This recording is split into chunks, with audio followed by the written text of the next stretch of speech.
RCO2 est le rapport entre la concentration pré-industrielle en CO2, qui faisait un peu moins de 300 parties par million, soit 0,03% de l'atmosphère en volume, et celle existante dans le passé. Par exemple, R égale 5 signifie que la concentration est alors de 5 fois 300, soit de 1500 ppm, ou encore que le CO2 occupe alors 0,15% de l'atmosphère. À l'époque des dinosaures, à moins 230 millions d'années, à moins 65 millions d'années, l'atmosphère avait de 2 à 5 fois plus de CO2 qu'à l'époque pré-industrielle. Et donc, l'effet de serre était plus important. Mais l'activité solaire était plus faible, de telle sorte que la température moyenne de la planète n'était pas considérablement au-dessus de la température actuelle. Et surtout, cette courbe ne dit pas ce qui se passe quand le CO2 est multiplié par 2 à 4 en un siècle, ce qui n'est jamais arrivé malheureusement. Le climat peut varier en fonction de l'activité volcanique. Une éruption volcanique envoie dans l'atmosphère du SO2, qui est un refroidisseur du climat, voire page sur les aérosols. Elle peut aussi y mettre du CO2, qui est un gaz à effet de serre. Et si l'éruption est assez violente, elle peut envoyer dans la stratosphère, une couche de l'atmosphère qui débute à 10 km du sol environ, des poussières qui obscurcissent un peu la lumière du soleil, et vont rester en l'air très longtemps, quelques mois ou quelques années. L'une des théories pour expliquer la disparition des dinosaures, par exemple, a longtemps été une activité volcanique si intense qu'elle aurait obscurci le ciel en mettant des quantités considérables de poussière dans la stratosphère, ce qui aurait significativement refroidi la Terre et fait périr quasiment toutes les espèces à l'époque. En fait, l'hypothèse qui tient la corde aujourd'hui est l'impact d'un météorite, qui aurait eu à peu près les mêmes effets, plein de poussière dans la stratosphère. Mais cela illustre qu'un changement climatique majeur peut déboucher sur une crise massive d'extinction. Sur de très longues périodes, le climat varie aussi en fonction de la dérive des continents. C'est l'installation d'une plaque continentale au pôle sud qui a permis l'apparition d'une calotte polaire permanente, ce qui a un effet sur le climat planétaire dans son ensemble. La dérive des continents influe sur la forme des bassins océaniques, ce qui en retour peut modifier le parcours des courants marins qui transportent plus ou moins d'énergie des tropiques vers les pôles. La dérive des continents a aussi créé des chaînes de montagnes qui ont assurément une influence locale importante sur le climat. Le climat varie en fonction du pouvoir réfléchissant de la Terre également, qui conditionne la quantité d'énergie solaire qui repart vers l'espace sans avoir été exploitée par la machine climatique. Ce pouvoir réfléchissant, que les physiciens appellent l'albédo, augmente avec l'étendue globale de la glace sur la Terre, par exemple de la banquise, et augmente avec la désertification, naturelle ou pas, mais diminue quand une forêt apparaît à la place d'une savane ou d'une prairie. Les forêts sont des surfaces généralement peu réfléchissantes, sauf les forêts boréales en hiver recouvertes de neige. Il est donc certain que l'homme n'est pas le seul facteur de variation du climat.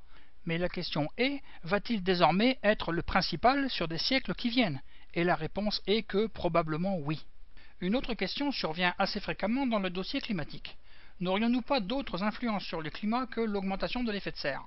En fait, il s'avère que nous avons beaucoup d'autres influences, mais actuellement toutes les autres sont secondaires en regard de l'augmentation de l'effet de serre, à l'exception des émissions d'aérosols dont l'effet n'est pas négligeable sur le climat et qui seront détaillées dans une autre page.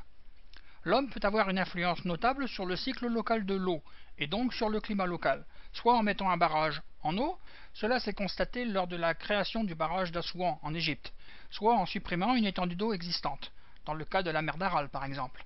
Une perturbation du cycle local de l'eau, dans le sens d'un assèchement, se constate aussi à la suite du défrichement d'une forêt, de la déforestation donc. La concentration urbaine crée des augmentations locales de température, particulièrement la nuit. D'une part à cause d'un usage localement important de l'énergie, chauffage en hiver ou de climatisation en été, circulation intense, etc. Et de l'autre, à cause d'une inertie thermique des bâtiments. La désertification modifie le pouvoir réfléchissant des surfaces touchées. En général, en l'augmentant, une forêt est souvent plus sombre, donc absorbe mieux l'énergie solaire qu'une surface agricole. Or, en augmentant la réflexion de l'énergie solaire, on diminue le chauffage au sol, ce qui a un effet sur le climat local. La mise en culture d'une forêt a le même effet.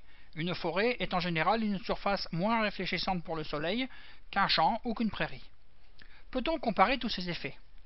Tous ces facteurs de variation du climat mentionnés ci-dessus, qu'ils soient naturels ou d'origine humaine, ne se produisent pas au même rythme. L'effet climatique de la dérive des continents en un siècle n'est pas très important. Les scientifiques qui travaillent sur le climat ont bien sûr regardé comment se comparent ces effets entre eux à l'échelle du siècle, et comment ils se comparent à l'augmentation de l'effet de serre. La conclusion est pour le moment claire. À l'échelle des temps historiques, l'effet de serre d'origine humaine est sorti du bruit de fond, pour devenir le premier facteur de variation du climat.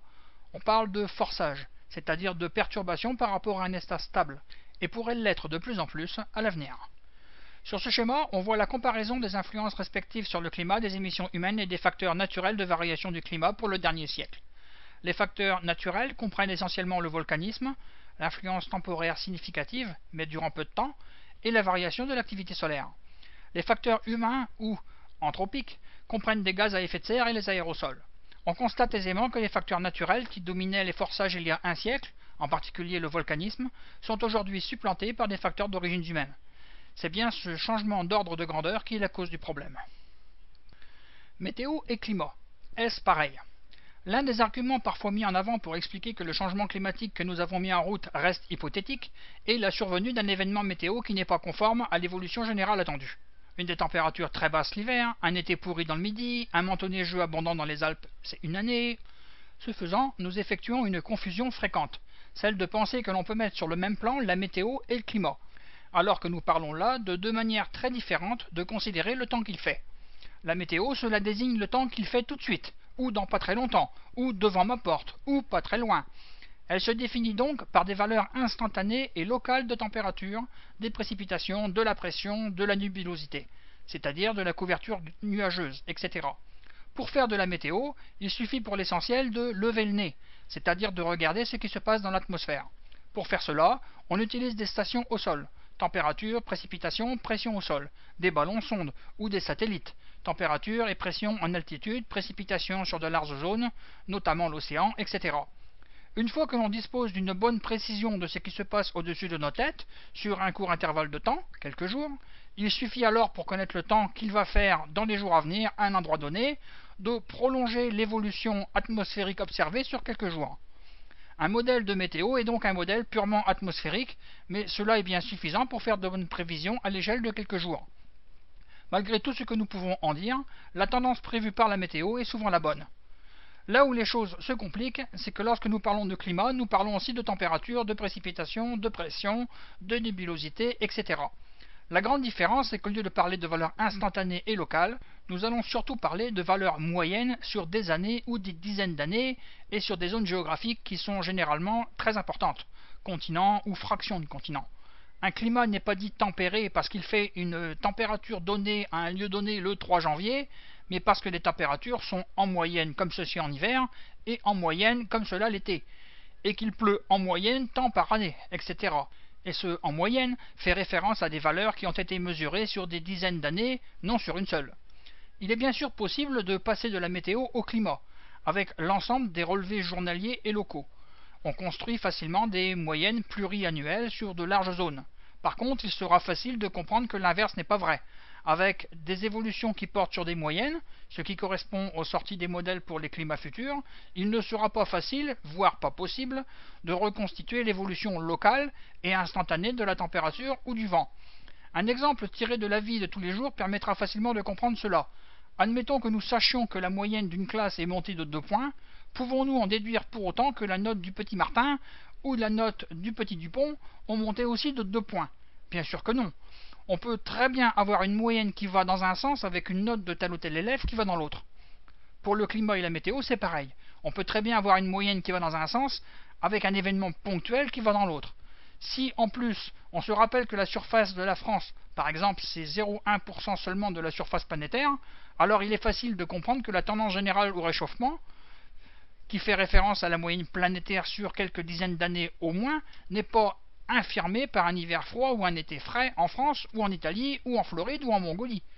C'est pour cela qu'à la question de savoir si un événement nouveau ou inhabituel, comme les tempêtes de 1999 en France, qui est au départ un événement météorologique, il a pris place à un endroit donné et sur une courte période de temps, est aussi un signe d'un changement climatique.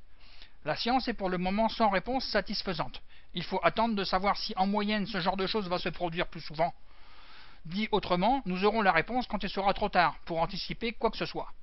Bien sûr, comme la météo, le climat varie, mais pas aux mêmes échelles de temps.